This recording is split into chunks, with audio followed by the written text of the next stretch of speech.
अस्सलाम वालेकुम। एक आदमी जो बुतों का पुजारी था वो एक जगह बैठकर या सनम की तस्बीह पढ़ रहा था। वो या सनम कहते कहते रात को थक गया और उसे ऊँग आने लगी। जब ऊँग आई तो उसकी ज़बान से या सनम की बजाय या समद का लफ्ज़ निकला।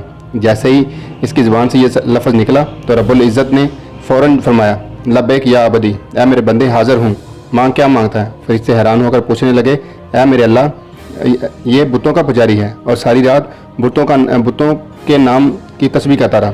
अब नींद के गलबा की वजह से आपका नाम निकल आया और आपने फ़ौरन मुतवज्जह होकर फरमाया, ए मेरे बंदे, तू क्या चाहता है, इसमें क्या राज है। अल्लाह ताला ने फरमाया, मेरे फरिश्तों वो सारी रात बुतों को पुकारता रहा और बुतों ने कोई जवाब ना दिया। जब इसकी ज़ुबान से मेरा नाम निकला, अगर मैं भी जवाब ना देता तो मुझ में और बुत में क्या फ़र्क रह जाता।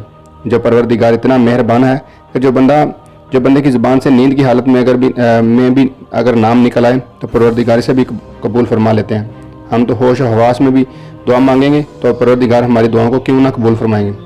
दुआ है कि अल्लाह परवरदिगार आलम हमें अपनी सच्ची मोहब्बत अता फरमाए और मौत के वक्त हमारे पास ईमान की नेमत सलामत रहे और क़यामत के दिन नबी करीम सल्लल्लाहु अलैहि वसल्लम के झंडे तले हाज़िर हो जाएं।